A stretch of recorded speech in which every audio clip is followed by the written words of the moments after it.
तो बेटा हम बात करेंगे आज सूत्र के आधार पर यौगिक में उपस्थित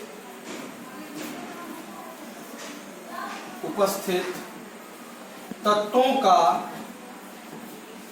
भारानुसार प्रतिशत संगठन ज्ञात करना।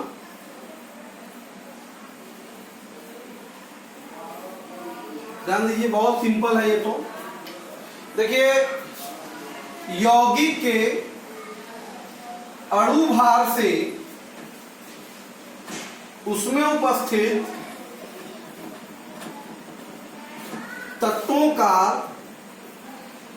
भारानुसार प्रतिशत संगठन ज्ञात किया जा सकता है या किया जाता है। ठीक है, देखिए किसी भी तत्व का प्रतिशत बराबर जो होता है यौगिक में तत्व की मात्रा बटे यौगिक की मात्रा गुणे 100। या आप ऐसे भी कर सकते हैं, यौगिक में तत्व का परमाणु भार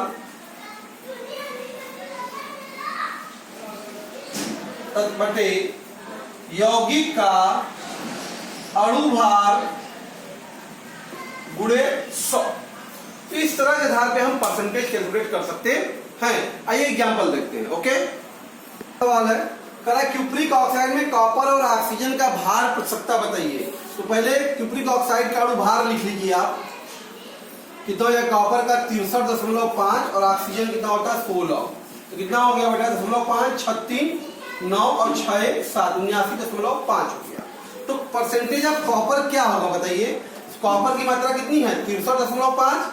यौगिक की मात्रा कितनी है? 79.5 गुणे 100। जरा कैलकुलेट करके बताइए कितना है आपका आंसर। आया होगा 79.8%। ठीक है, तो परसेंटेज ऑफ ऑक्सीजन क्या हुआ बेटा?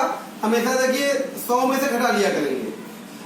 ठीक है, तो 79.8 कितना गया? 10 में से 8 गया 2, 9 में से 9 गया 0, 9 में 7 गया 2, तो 20.2% हो गया बेटा ऑक्सीजन का परसेंटेज। क्लियर है? क्रिस्टलीय कॉपर सल्फेट CuSO4 × 5H2O, इस में क्रिस्टलीय जल का, कॉपर का, सल्फर का, ऑक्सीजन का परसेंटेज निकालना। तो पहले इसका अणु भार निकाल लेते हैं। ओके, क्या होगा अणु भार बताइए। कॉपर का 63.5 हो गया, सल्फर का 32 हो गया, 4 ऑक्सीजन है तो 16 चौका 64 हो गया। आइए 16 2 18, 18 5 90 हो गया।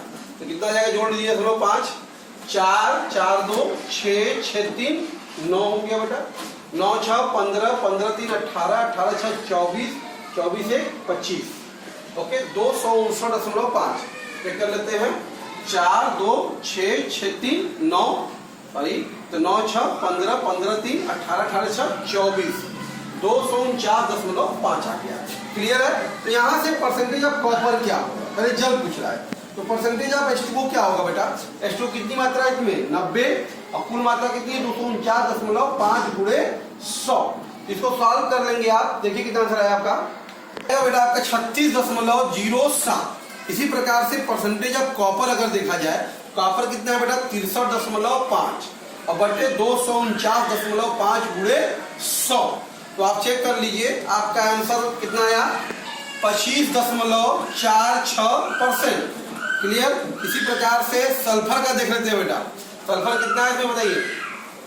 32, तो 32 बटे 249.5 गुणे 100, यह आएगा 12.82%।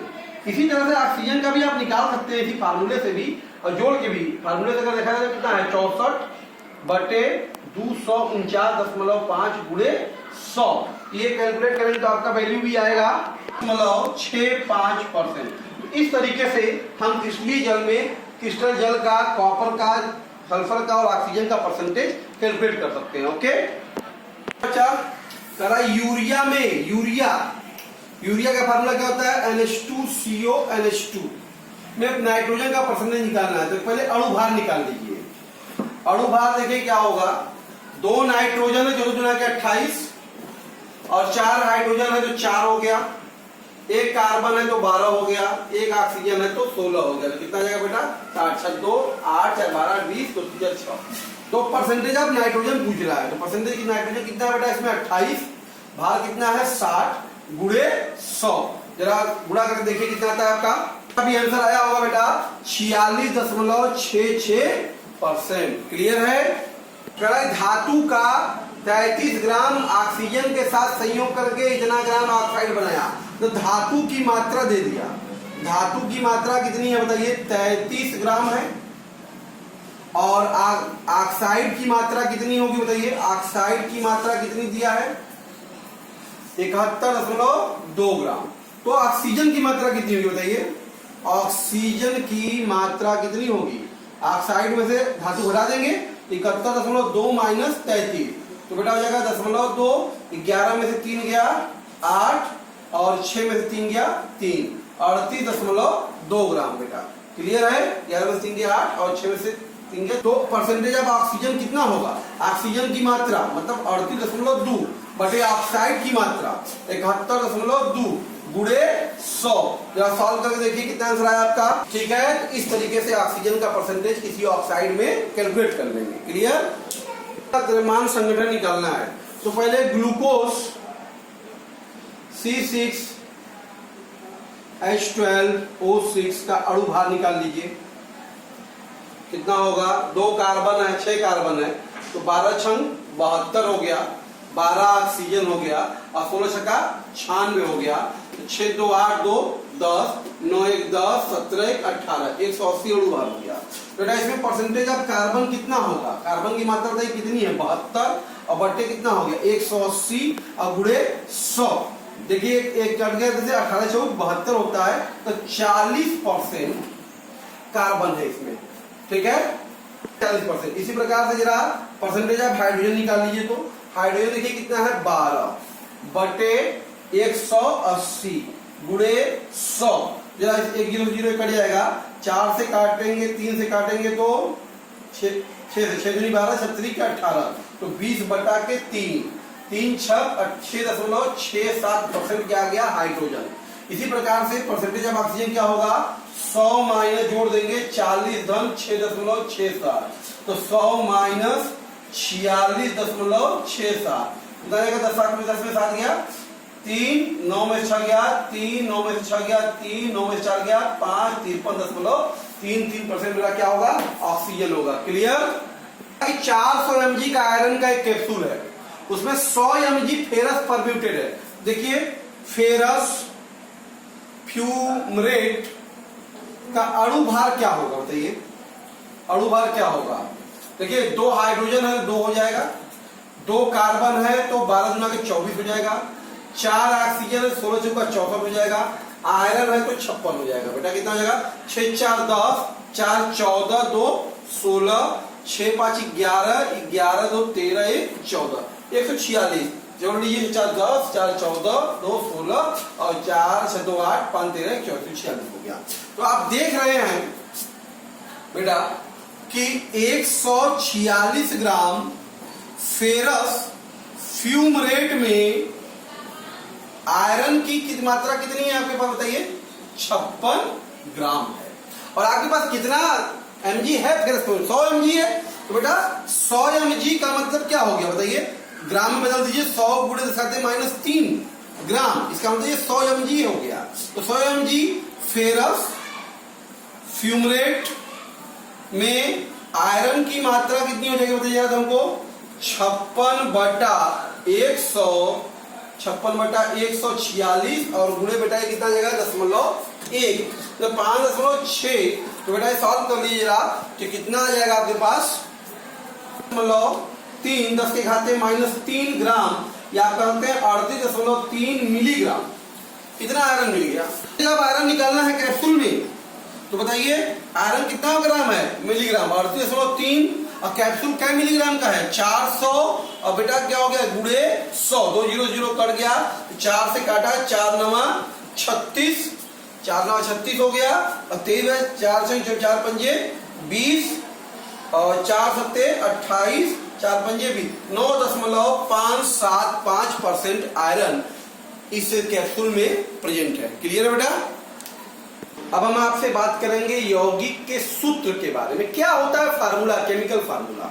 ध्यान दीजिए कि भाई किसी भी यौगिक का सूत्र प्रतीकों का वह समूह है, सिंबल का ग्रुप है जो किसी भी पदार्थ के संगठन को व्यक्त करे। कि उसका संगठन, रासायनिक संगठन क्या है, वो ग्रुप उसके संगठन को व्यक्त करता है, वही क्या कहलाता है यौगिक का सूत्र। यौगिक का सूत्र हम 3 प्रकार का पढ़ते हैं। एक होता है बेटा मूलानुपाती सूत्र, एक होता है अणु सूत्र, एक होता है संरचना सूत्र। सबसे पहले हम बात करते हैं मूलानुपाती सूत्र, इंपीरिकल फार्मूला।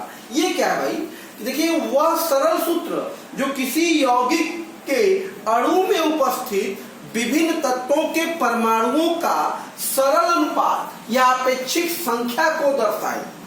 अणु में उपस्थित विभिन्न तत्वों के परमाणुओं क्या अपेक्षिक संख्या या सरल अनुपात को दर्शाए, उसी को क्या कहते हैं बेटा हम लोग मूलानुपाती सूत्र कहते हैं। क्लियर। अणु सूत्र क्या होता है, ध्यान दीजिए। अणु सूत्र जो होता है बेटा किसी पदार्थ के एक अणु में उपस्थित विभिन्न तत्वों की जो वास्तविक संख्या, विभिन्न तत्वों के परमाणुओं की जो वास्तविक संख्या होती है जो दर्शाएगा, उसी को क्या कहेंगे हम लोग अणु सूत्र कहेंगे। अणु सूत्र और मूलानुपाती सूत्र में संबंध क्या होता है, अणु सूत्र बराबर होता है मूलानुपाती सूत्र का n गुना। अब n क्या है यहाँ पर, n का मतलब होता है बेटा अणु भार में अगर उसके मूलानुपाती सूत्र से भार से भाग दे दें तो जो संख्या आएगी वही n कहलाएगा, उसका गुना कर देंगे तो हमें अणु सूत्र प्राप्त हो जाया करेगा। क्लियर है। एक होता है संरचना सूत्र। संरचना सूत्र क्या होता है बेटा, यह किसी भी अणु में उपस्थित विभिन्न परमाणुओं की व्यवस्था को दर्शाता है कि अणु में जो परमाणु है उनकी व्यवस्था क्या है, वो किस प्रकार से जुड़े हुए होते हैं, तो वो सूत्र क्या कहलाता है, उनका संरचना सूत्र कहलाता है। क्लियर है। हम लोग बात करेंगे यौगिक के जो प्रसस्त संगठन है, तत्वों के प्रसस्त संगठन, उससे मूलानुपाती सूत्र और अणु सूत्र कैसे ज्ञात करेंगे। सबसे पहला कार्य क्या करना है आपको कि विभिन्न यौगिक में विभिन्न तत्व हैं, उनके परमाणुओं की प्रसक्ताओं में उनके परमाणु भारों से भाग देकर हम लोग क्या करेंगे, उनका आपेक्षिक संख्या ज्ञात कर लेंगे। क्या करेंगे, आपेक्षिक, उनके प्रसक्ता में परमाणु भार से भाग दे दीजिए सभी के, और जो मान आएगा उसे आपेक्षिक संख्या कहते हैं। जैसे आपेक्षिक संख्या निकल गई, फिर क्या करेंगे, जो उन आपेक्षिक संख्याओं में जो सबसे छोटी आपेक्षिक संख्या है, उस छोटी आपेक्षिक संख्या को उन बारी बारी सभी आपेक्षिक संख्याओं में भाग देते हैं, और ऐसा करने पे हमको सरल अनुपात मिलता है। अगर मान लेते हैं सरल अनुपात नहीं मिला तो क्या करेंगे, तो बेटा हम ऐसी संख्या से गुणा करते हैं कि वो हमारा अनुपात जो है भिन्नात्मक पूर्णांक में बदल जाए, जिसको सरल पूर्णांक अनुपात कहते हैं। तो यही सरल अनुपात या सरल पूर्णांक अनुपात जो होता है, यही इसी के द्वारा हम उसका मूलानुपाती सूत्र लिख लेते हैं। और जैसे ही मूलानुपाती सूत्र लिखा तो ऐसे ही हम अणु सूत्र लिख सकते हैं। क्यों, क्योंकि अणु सूत्र बराबर जो होता है मूलानुपाती सूत्र का n गुना। n क्या है बेटा, उसका अणु भार बटे मूलानुपाती सूत्र भार। आइए इस पर कुछ क्वेश्चन देखते हैं। ओके, क्वेश्चन दिया हुआ आपसे, नाइट्रोजन का एक ऑक्साइड है जिसका विश्लेषण करने पे हमने पाया कि उसके अंदर नाइट्रोजन 25.94% और ऑक्सीजन 74.06% है, और अणु भार 108 है, तो उसका अणु सूत्र क्या होगा। कैसे सॉल्व करते हैं जरा ध्यान दीजिए। सबसे पहले कॉलम बना लेंगे, एक में लिखेंगे बेटा तत्व, दूसरे में लिखेंगे भार प्रतिशतता, भार प्रतिशतता, तीसरे में क्या लिखेंगे, आपेक्षिक संख्या, क्या लिखेंगे बेटा, आपेक्षिक संख्या, तीसरे में क्या लिखेंगे, सरल अनुपात, सरल अनुपात। ठीक है, तो आइए देखते हैं हम लोग। हमारे पास तत्व क्या क्या बेटा, नाइट्रोजन है और क्या है, ऑक्सीजन है। क्लियर। ऐसे कॉलम बना लेंगे हमेशा सॉल्व करते समय। अब नाइट्रोजन का परसेंटेज देखिए कितना है, 25.94 है, और कितना है ऑक्सीजन बेटा, 74.06 है। आप अच्छी संख्या निकालने के लिए मैंने क्या कहा, परमाणु भार से भाग दीजिए, तो 25.94 बटे 14, इसमें क्या होगा 74.06 बटे ऑक्सीजन का बेटा कितना होता है 16। तो आप जरा भाग देके देखिए पूछ करके, तो क्या होगा, ये वैल्यू 1.85, ये 4.63। आप अच्छी संख्या आ गई, फिर क्या करें, छोटी जो संख्या है उससे भाग देंगे सब में, तो 1.85 बटा 1.85 कितना गया बेटा 1। और ये 4.63 बटा 1.85, तो बेटा ये लगभग 2.5। तो ये आप देख रहे हैं भिन्नात्मक आ गया, पूर्णांक में नहीं है, इसलिए हमें क्या करना पड़ेगा, एक कॉलम और बढ़ाना पड़ेगा। ये कॉलम तब बढ़ाते हैं जब हमारा ये मान जो सरल अनुपात का पूर्णांक में नहीं आता, इसको क्या लिखेंगे अब, सरल पूर्णांक अनुपात कहेंगे। ओके, तो आप देख रहे हैं 2 से गुणा करने पे 2 हो जाएगा और 2 से गुणा करने पे 5 हो जाएगा, तो सरल पूर्णांक अनुपात हो गया। तो इसलिए यौगिक में हम देख रहे हैं कि यौगिक में नाइट्रोजन संबंधी जो ऑक्सीजन है बेटा 2 संबंधी 5 है, इसलिए मूलानुपाती जो सूत्र होगा वो क्या होगा बेटा, N2O5। देखिए नाइट्रोजन का 2 ऑक्सीजन का 5। अब अणु सूत्र निकालना है, तो पहले मूलानुपाती सूत्र भार निकाल लो। मूलानुपाती सूत्र भार कितना होगा बेटा, जोड़ लीजिए, 2 नाइट्रोजन 28 और एक ऑक्सीजन का 16, 5 16 बचे 80। कितना आ गया बेटा, 80 है, तो 80 108 आ गया। तो N बराबर क्या होता है, अणु भार। अणु भार कितना है, 108, और सूत्र भार कितना है, 108। कितना आ गया, 1। N का मान 1 आ गया। तो अणु सूत्र बराबर क्या होता है, मैंने बताया ना, क्या होता है, मूलानुपाती सूत्र N2O5 का N गुना मतलब 1 गुना, तब क्या होगा, N2O5 ही होगा इसका अणु सूत्र। क्लियर है बेटा, इस तरीके से हम लोग अणु सूत्र कैलकुलेट करते हैं। ठीक है, क्या करा आपसे कि एक धातु है यम जिसका परमाणु भार 27 है, इस धातु के क्लोराइड में धातु और क्लोरीन का भारात्मक अनुपात दिया है 9 संबंधी 3.5, और अगर उसका अणु भार 67 है तो अणु सूत्र क्या होगा। तो आइए कैसे लगाएंगे बेटा, यहाँ पे लिखेंगे, पहले कॉलम बताया था मैंने, कहा करेंगे तत्व। अब देखिए फिर क्या यहाँ पे परसता नहीं दिया है, क्या दिया है, भारात्मक की संख्या, यानी भार भागों की संख्या लिखेंगे। क्या लिखेंगे, भार भागों की संख्या। फिर क्या लिखेंगे, वही हो गया आपेक्षिक संख्या। क्या लिखेंगे, आपेक्षिक संख्या। फिर बेटा क्या लिखेंगे, सरल अनुपात। क्या लिखेंगे, सरल अनुपात। ये कॉलम ऐसे बनाएंगे। अब जो भी है लिखेंगे, तक तो हमारे पास एक यम है और बेटा एक क्या है, क्लोरीन है। क्लियर है, तो ये कॉलम ऐसे आपका बन गया।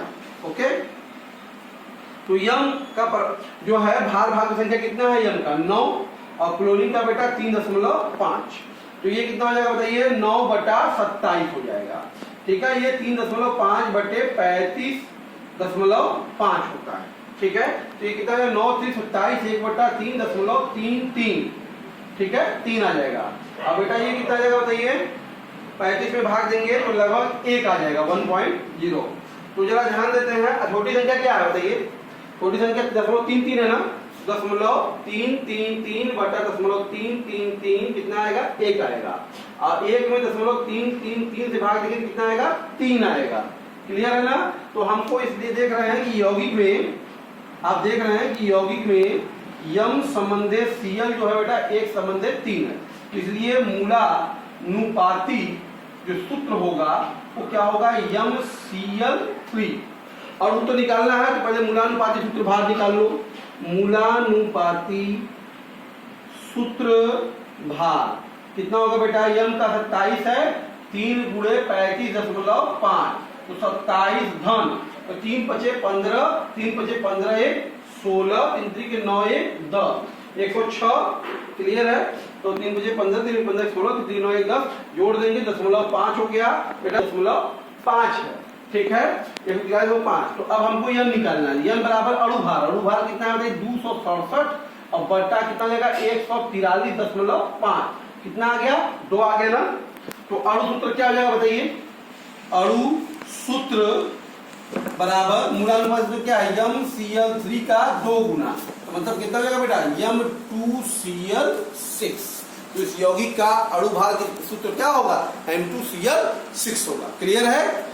कराए कार्बनिक यौगिक है जिसमें कार्बन 52.18% है। देखिए कार्बन 52.18% और हाइड्रोजन 13.04% और शेष ऑक्सीजन कितना होगा बताइए, 100 में से दोनों को जोड़ देंगे, 52.18 धन 13.04, तो 100 माइनस कितना हो गया, 8 4 12 और 1 1 2 और बेटा ये होगा 2 3 2 5 और 5 1 6, कितना आ जाएगा बताइए? 10 में से 2 गया 8, 9 में से 2 गया 7, 9 में से 5 गया 4, 9 में से 6 गया 3, 34.78% ऑक्सीजन है।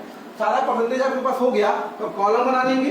क्या बनाएंगे? तत्व, एक में क्या लिखेंगे? भार प्रतिशतता, ठीक है। एक में क्या लिखेंगे? आपेक्षिक संख्या, ओके। एक में क्या लिखेंगे? तो ये सरल अनुपात, सरल अनुपात, ठीक है। इस तरह से कॉलम बना लेंगे। तो बेटा हो गया तत्व क्या क्या है? कार्बन है, क्या है? हाइड्रोजन है, क्या है? ऑक्सीजन है। ये कॉलम हो गया तत्वों का। अब इसमें वैल्यू रख देंगे। कार्बन का परसेंटेज कितना है? 52.18, हाइड्रोजन का 13.04, अब बेटा ऑक्सीजन का 34.78। तो ऑक्सीजन का निकालना है तो 52.18/12, अगर भाग भी दे दिया है तो 12 चौक 48, 12 चौक 48 हो गया। 4 बचा 41 बचा, 12 गुना के 36, 5 बचा 58, 12 पंजे 60, 12 चौक 48, तो लगभग 12 चौक 48 हो गया, ठीक है। 48, 10 बचा 100, 12 अठे 96, तो 4.348 के आसपास आ जाएगा। इसी प्रकार से बेटा 13.04 में 1 से भाग देंगे तो 13.04 हो जाएगा। और यहाँ पे 34.78 में 16 से भाग देंगे तो 16×32, 16×32, तो क्या बचा? 27, तो 16 एक कम 16, 27 में से 16 पर जाएगा बेटा तो क्या बचेगा? 11, 116, 16 96, 16 112, 60 बचा, 16 चौका 16, चौका 64, 16 23 2.173 के आसपास ये आ गया। क्लियर आ गया। अब हम क्या करेंगे? इसको भाग देंगे, छोटी संख्या 173 है तो 4.348/2.173, तो मेरे ख्याल से ये 2 आएगा, ठीक है। और 13.04 में 2.173 है, तो आप मेरे अनुसार से ये जाएगा 2 6 बार तो जाएगा नहीं, क्योंकि 6 बजा सकता है, ओके। 12 6 आएगा लगभग, तो 2.173/2.173 1 आ गया।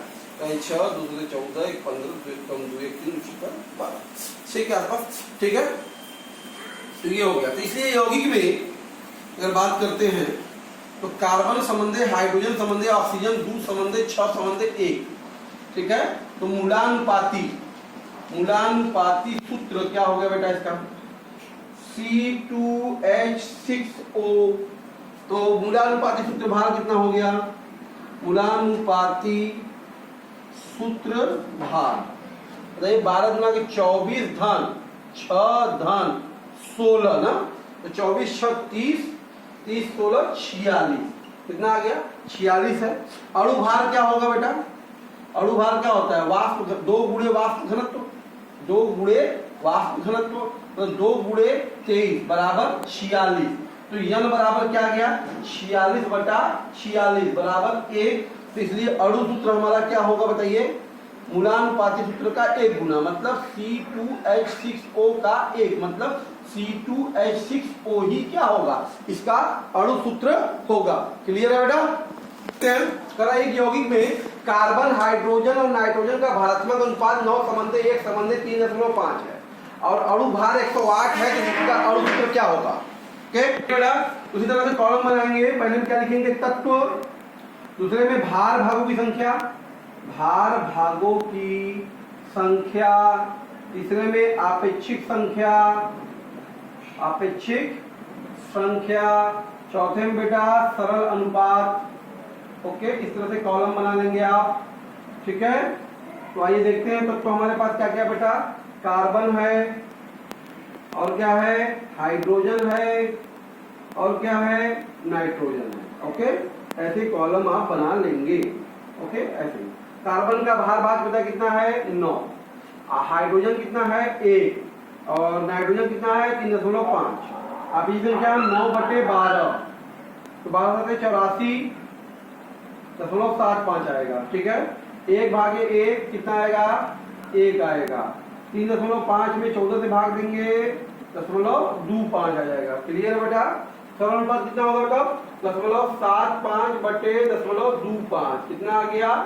3। 1/0.25 कितना आ जाएगा? 4। 0.25 भागे 0.25 कितना आ जाएगा 1। क्लियर है? तो यौगिक में आप देख रहे हैं कार्बन संबंधे हाइड्रोजन संबंधे नाइट्रोजन कितना है 3 संबंधे 4 संबंधे 1। तो मूलानुपाती सूत्र क्या होगा बेटा इसका बताइए C3H4n। C3H4n होगा ना। तो अणु मूलानुपाती सूत्र भार क्या होगा मूलानुपाती सूत्र भार तो बेटा 12 त्याई 36 और धन 4 और धन 14 ओके 14 होगा। हाँ तो 36 4 40 40 और 50 54 कितना होगा 54। तो यह निकाल लेते हैं ना यह बराबर क्या है 108 भागे 54 कितना आ गया बेटा 2 आ गया। तो अणु सूत्र कितना होगा बताइए अणु सूत्र बराबर होगा मूलानुपाती सूत्र मतलब C3H4n का 2 गुना मतलब C6H8n2। उस यौगिक का अणु सूत्र क्या होगा C4H8n2 होगा। इस तरीके से बेटा आज हमने आपसे यौगिकों के विभिन्न प्रकार के सूत्र परिषद संगठन और उनका मूलानुपाती अणु सूत्र ज्ञात करने का तरीका बताया। और भी क्वेश्चन बुक में दिए हैं बेटा आप उसको और भी सॉल्व कीजिए प्रैक्टिस कीजिए। ठीक है वीडियो समझ में आया तो इसको लाइक कीजिए शेयर कीजिए सब्सक्राइब कीजिए। Okay thank you.